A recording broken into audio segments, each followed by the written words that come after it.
Magandang araw mga lods. Meron na tayong customer, Toyota Hilux 1KD engine. Ang problema nito mga lods,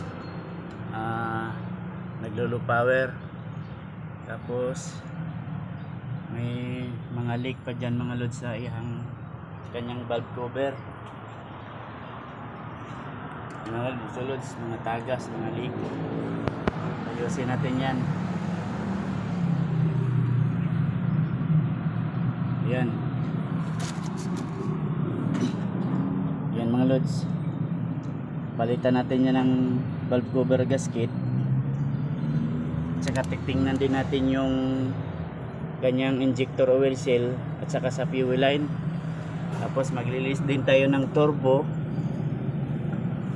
At saka yung EGR.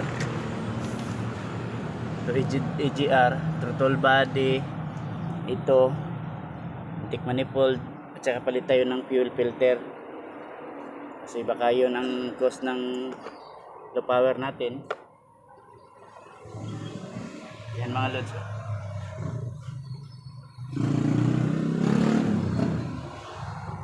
Update ko lang kayo mga lods. Kala natin yung turbo cooler dito mga lods. Yan natin lods oh. Dito yung injector oil seal kailangan napilitan, at saka ito yung mga fuel line oil seal, at saka lahat na yung valve cover gasket to mga lods, papalitan din natin para mawala na yung tagas. Yan mga lods oh, yung turbo cooler nya. Kailangan natin yung EGR throttle body, motor mo na, tingnan nyo lods oh. Sobrang dumi. Ano, naglilik pa ng oil. Ito yung mga tinanggal natin mga partial pa lang.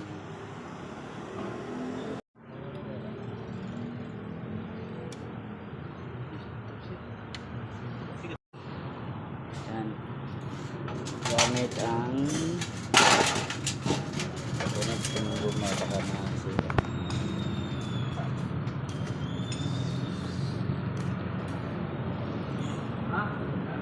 Pero at tagas, paghaluin nyo lang.